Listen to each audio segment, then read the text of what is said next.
Earth was silent. Galactic Council should have dreaded that part. The stars above Viridia Prime burned cold and steady, indifferent to the growing unease inside the grand chamber of the Galactic Concord. Inside, delegates from over 200 species sat in tiered rings of polished obsidian and bioluminescent alloy, their forms as varied as the worlds they represented. Some floated in nutrient-filled spheres, others stood on too many legs, and a few communicated through pulses of colored light. But all of them shared one thing: they were waiting for Earth. Earth's delegation had missed 3 scheduled sessions. That had never happened before. Humans were punctual, often annoyingly so. They arrived early, spoke clearly, and rarely interrupted.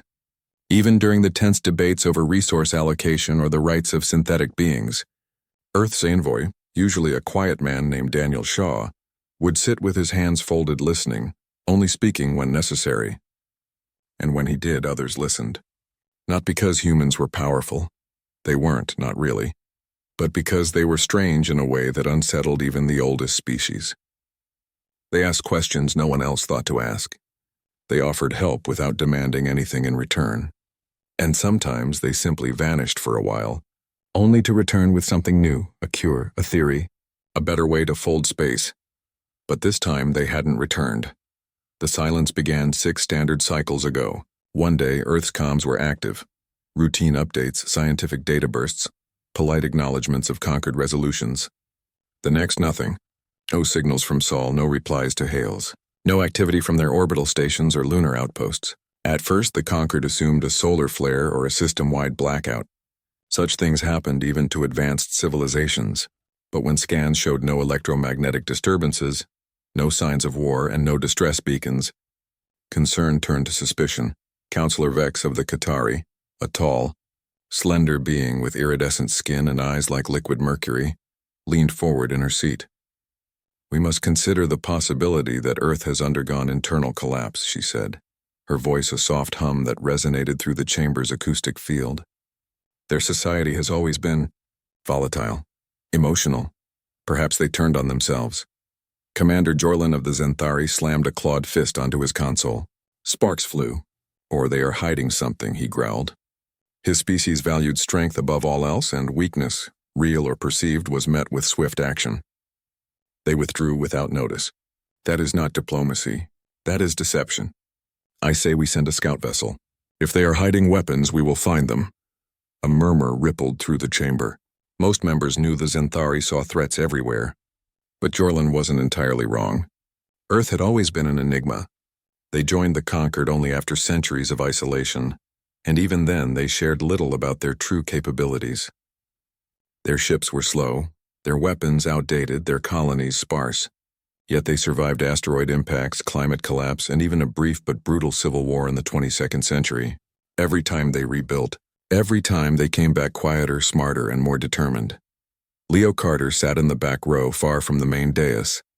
He was young for a Conquered analyst, only 28 Earth years, and had been assigned to the Human Affairs desk more out of bureaucratic necessity than merit. But Leo had spent years studying human history, culture, and communication patterns. He'd read their old books, watched their archived films, and even learned to speak English, though few humans used it anymore in official settings. To Leo, Earth's silence didn't feel like collapse. It felt like a decision. He watched as the debate raged. Some delegates argued for patience. Others demanded action. A few whispered that perhaps Earth had finally achieved what so many species dreamed of: transcendence. Maybe they had uploaded their minds into a digital paradise or folded themselves into another dimension. But Leo knew better. Humans weren't dreamers in that sense. They were builders, problem solvers. If they went quiet, it was because they were working on something important. Later that day, alone in his small quarters, Leo pulled up the last known transmission from Earth.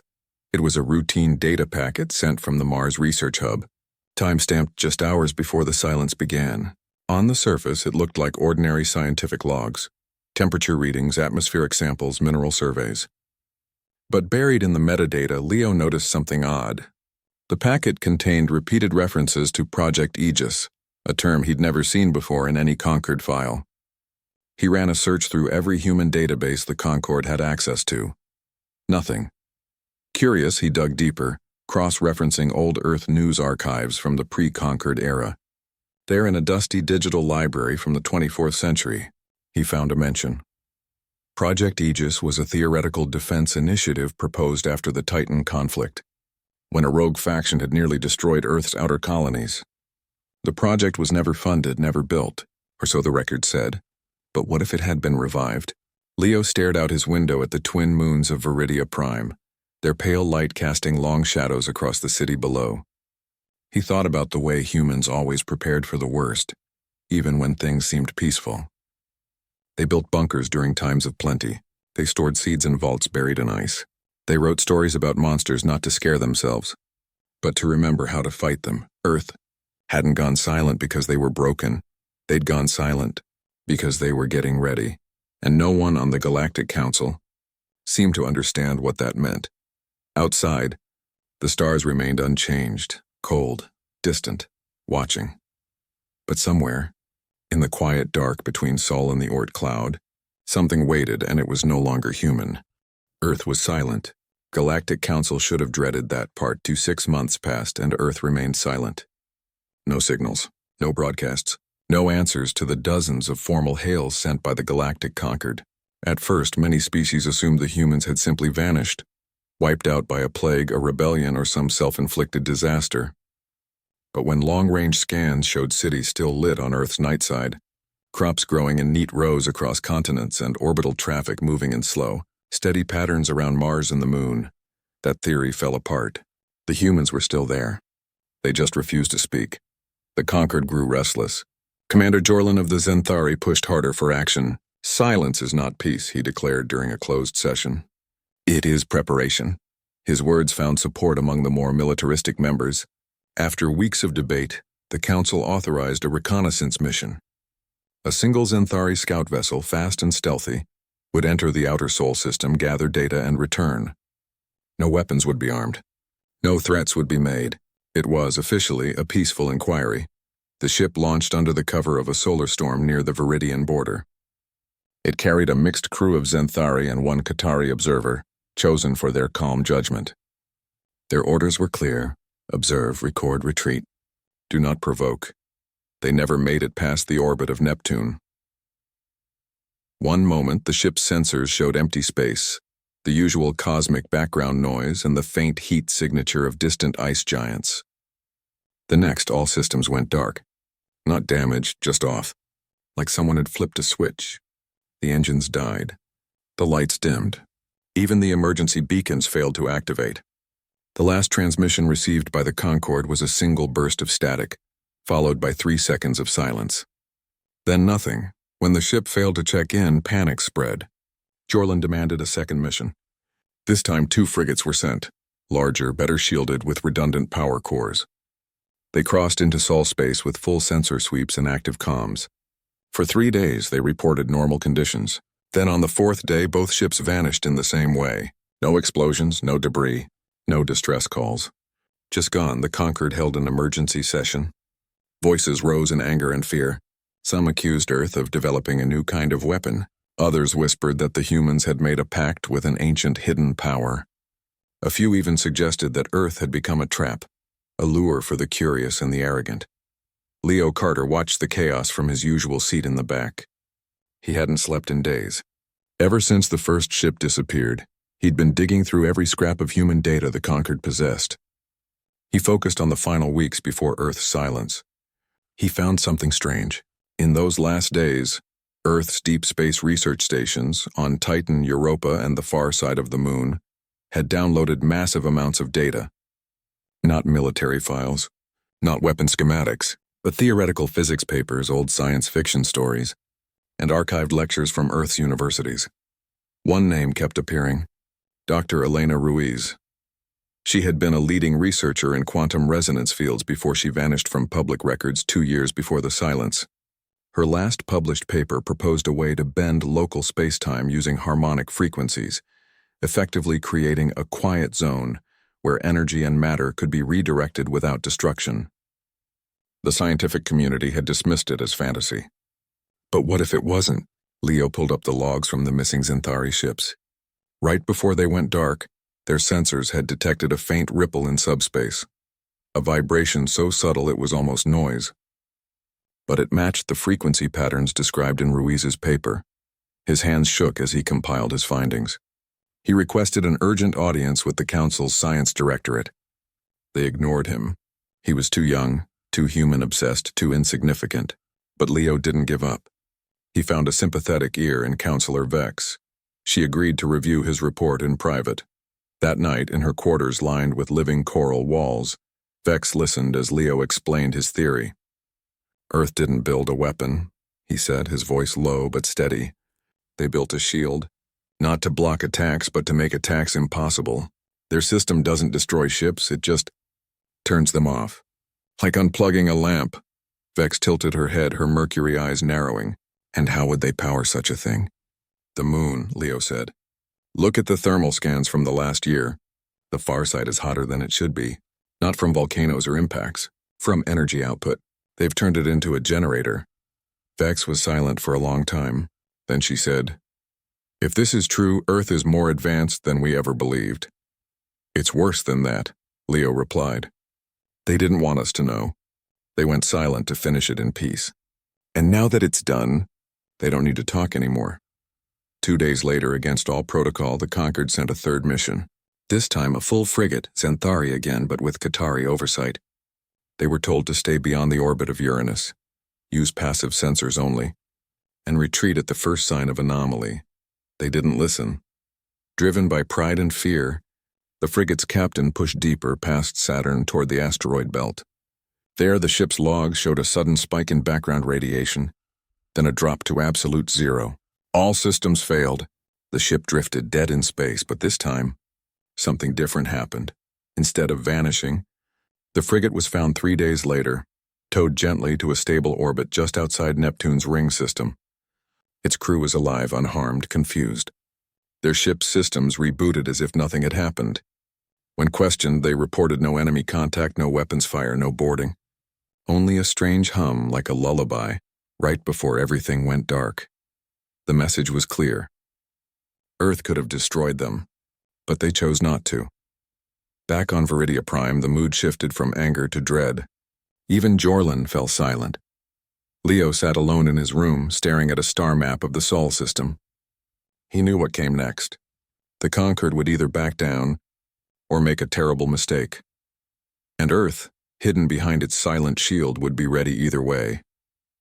The stars outside his window seemed colder now, as if they too were holding their breath. Earth was silent. Galactic Council should have dreaded that part 3. The Concord's fear grew like a slow infection.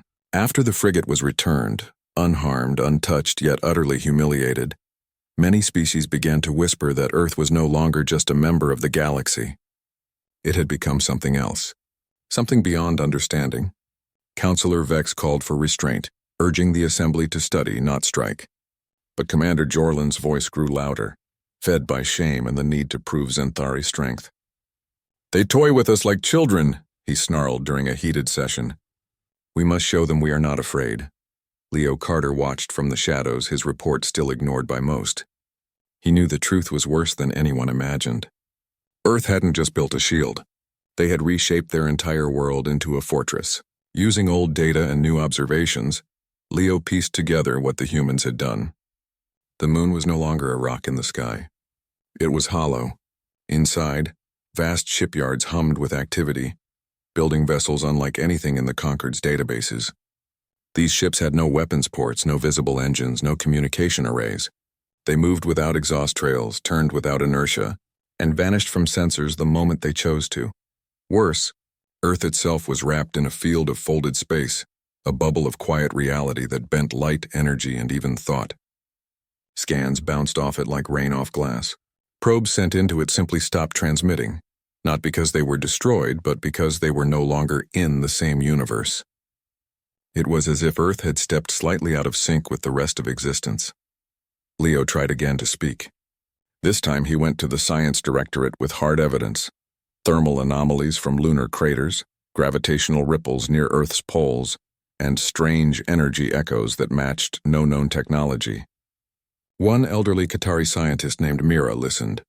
She had studied ancient human myths and recognized the pattern. They call it Aegis, she told Leo quietly. In their oldest stories, Aegis was a shield carried by their gods. Not to attack, but to protect so completely that no enemy would dare strike. But why now? Leo asked. Because they saw what we are, Mira replied. We are not united. We argue over scraps while ignoring real threats. We demand answers but offer no trust. To humans, silence is the last language of peace. If you do not understand it, you are not ready to hear them speak again. Meanwhile, the Conquered made its decision. Ignoring Vex's warnings and Mira's quiet counsel, the majority voted to send a joint task force into Sol space. Not for spying this time. For demonstration. 5 Xanthari dreadnoughts, 3 Qatari cruisers, and 2 neutral observers from the Helion Collective would enter Earth's orbit under a banner of peaceful inquiry. They would broadcast a formal demand. Earth must rejoin the Conquered, explain its silence, and dismantle any unauthorized defense systems. If they refused, sanctions would follow. Trade embargoes, exclusion from shared knowledge networks, and, if necessary, containment. The fleet launched with great ceremony. News feeds across the galaxy covered it as a historic moment. Some called it brave, others called it foolish. Leo watched the departure from his small room, his stomach tight with dread. He knew Earth would not fire, but he also knew they would not yield. The task force crossed into the Sol system without incident. Past Jupiter, past the asteroid belt, past Mars, now a quiet world of green fields and silent domes. As they approached Earth's orbit, they activated their comms and broadcast their message in every major galactic language, including English. This is the Galactic Conquered. We come in peace, respond. No answer came. Then, without warning, every ship in the fleet lost power, not gradually, instantly. Lights dimmed. Engines died. Life support switched to minimal backup. Even the artificial gravity flickered out, sending crew members floating in sudden silence. Alarms blared, then cut off as if muted by an unseen hand. Sensors showed nothing. No energy beams, no missiles, no boarding parties. Just a soft, resonant hum that seemed to come from everywhere and nowhere. For 3 hours, the fleet drifted helpless. Then, gently, as if guided by invisible hands, each ship began to move. Not toward Earth, away from it. Toward the outer dark. The dreadnoughts, each the size of a small city, were nudged like toys across the void, their massive frames turning without resistance. No damage was done. No lives were lost. But the message was absolute. You are not welcome here. You are not a threat. You are not in control. When the fleet finally rebooted beyond Neptune's orbit, their systems showed no signs of tampering. It was as if they had simply slept. The Xanthari captain, once proud and loud, spoke only one word when debriefed. Impossible. Back on Viridia Prime, panic turned to shame. The Concord had been shown its place, not through violence but through calm, total dominance. Earth hadn't raised a weapon. They hadn't even spoken. They had simply said no in a way the galaxy could not ignore. Leo sat in the empty observation deck, watching the stars.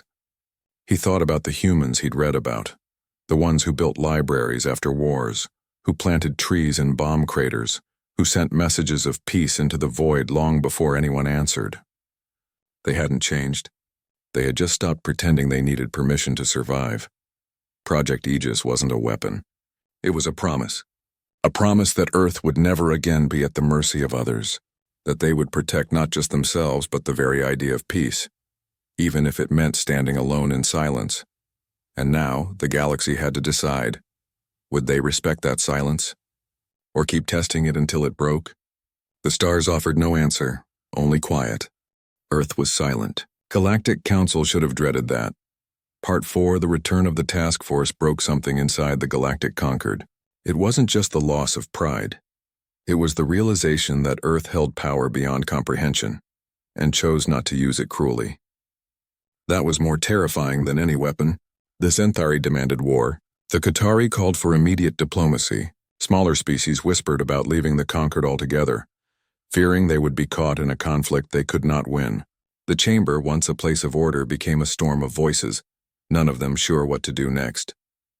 Commander Jorlin stood before the council, his armor dented from the silent journey back, his voice raw. They humiliated us, he said. They treated our fleet like driftwood. If we do nothing, every species will see us as weak. We must act, not with more ships, but with unity. A full blockade. Cut off Earth from all trade, all data streams, all contact. Let them rot in their silence. But Counselor Vex rose slowly, her iridescent skin dim with sorrow. Blockade? She asked. With what? Our ships cannot enter their space. Our signals cannot reach them. Our laws mean nothing to them.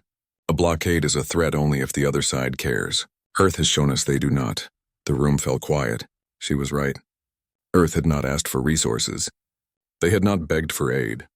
They had not even tried to explain themselves. They simply existed, wrapped in their quiet shield, and dared the galaxy to challenge them. And the galaxy had tried and failed. Leo Carter watched from his usual place unnoticed. He had stopped trying to speak in the main sessions. No one listened to a junior analyst, especially one obsessed with humans, but he kept working. Night after night he studied the patterns of Earth's silence. He noticed something others missed. The silence wasn't total. Every 7 days, for exactly 17 seconds, a faint pulse of energy rippled from the moon. Not a message, not a signal, but a harmonic echo, like a heartbeat. It matched no known code, but it was regular, deliberate. He showed it to Mira, the old Qatari scientist. She listened, then closed her eyes. They are not hiding, she said softly. They are waiting. For what? Leo asked. For us to remember. Meanwhile, the Concord fractured. The Xanthari began building new ships, larger and more heavily shielded, claiming they had found a way to resist Earth's field. The Helian Collective quietly withdrew their ambassadors. Trade routes shifted. Fear spread like a slow poison. Species that once shared technology now hoarded it. Suspicion replaced cooperation. The unity the Concord prided itself on was unraveling, and Earth hadn't fired a single shot. Then came the worst news yet. Human colonies beyond Sol, on Proxima b, on Tau Ceti, on the icy moons of Glisa, had also gone silent. Their comms were off, their transmitters dark, but life signs remained. Cities still glowed at night. Farms still grew food. It was as if every human settlement had made the same choice at the same time. Not rebellion, not retreat. A decision. Leo realized the truth. Earth hadn't acted alone. This was coordinated, global, galactic. Every human everywhere had chosen silence together. That meant it wasn't fear. It was trust, in each other, in their plan, in whatever Project Aegis truly was. One evening, Leo received a private message. It was from Vex. She asked him to meet her in the archives, a quiet place deep beneath the Concord spire where old records were kept. When he arrived, she handed him a data crystal. This was recovered from the last human transmission before silence, she said. We thought it was noise, but I think you'll see something else. Leo plugged it in. The file was labeled Final Broadcast, Solnet Archive. It contained hours of ordinary footage. Children playing in parks, scientists working in labs, farmers harvesting crops, musicians playing in city squares. No speeches, no warnings, just life.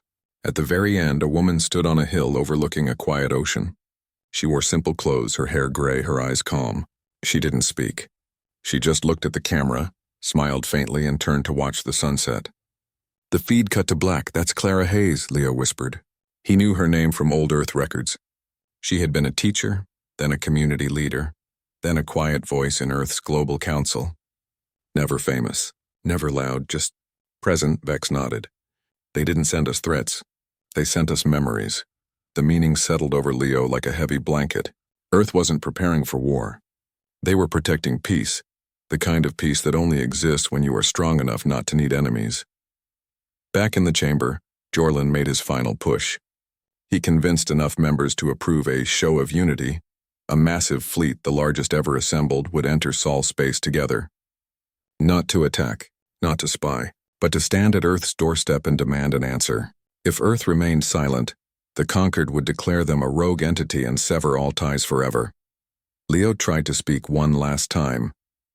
He stood in the middle of the chamber floor, voice shaking but clear. You don't understand, he said. They're not hiding from us. They're giving us a chance. If we go there with pride and force, they will show us again how small we are. But if we go with humility, maybe they'll remember why they once trusted us. No one listened. The fleet launched 3 days later. Over 200 ships from 50 species. a wall of metal and light moving toward the silent blue dot in the distance. Leo watched from the observation deck, alone. He knew what would happen.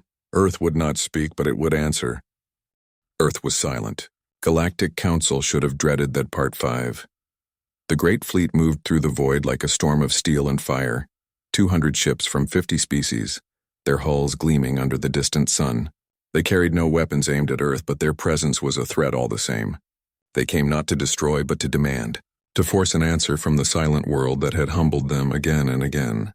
Commander Jorlin stood on the bridge of the lead dreadnought, his claws clenched, his eyes fixed on the blue-green sphere growing larger in the view screen. This time he told himself Earth would not ignore them, but Earth did not wait for them to arrive. On the exact anniversary of the day it first fell silent, a signal bloomed from Sol, not from a transmitter, not from a ship, but from the fabric of space itself. It rode on the cosmic microwave background, the oldest light in the universe, and only those who knew where to listen could hear it. The message was short. Just 3 words spoken in calm, clear English by a woman's voice many in the Concord now recognized. Clara Hayes. We remember kindness. The words repeated for 7 minutes, then stopped. No music followed.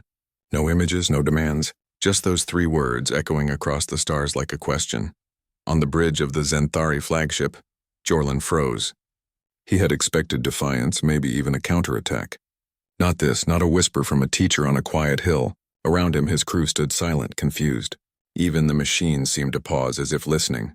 Across the fleet, the same moment unfolded. Qatari pilots lowered their hands from weapon controls. Helion navigators stopped plotting escape routes. Young officers who had never met a human stared at their screens, wondering what kindness Earth remembered and what it expected in return. Then, without warning, every ship in the fleet lost power. Not violently, not painfully. Just gently, like a parent turning off a nightlight.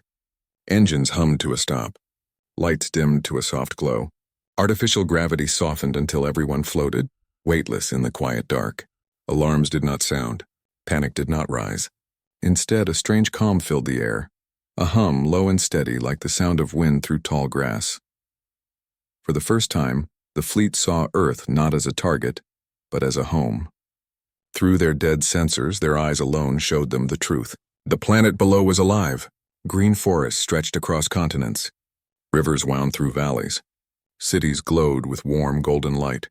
Not the harsh glare of war, but the soft pulse of life. And around it all, the moon hung like a silent guardian, its surface smooth, its secrets kept. No ships rose to meet them. No weapons tracked their position. Earth simply let them float there, helpless but unharmed, as if to say, "You are not enemies. You are guests who forgot how to knock." After 3 hours, power returned. Not all at once, but slowly, like dawn. Engines restarted. Lights brightened. Gravity settled back into place. And then, just as gently as they had been stopped, the fleet began to move, away from Earth back toward the outer system. No force pushed them. No commands were given. It simply felt right to leave. When they returned to Viridia Prime, the Concorde was changed.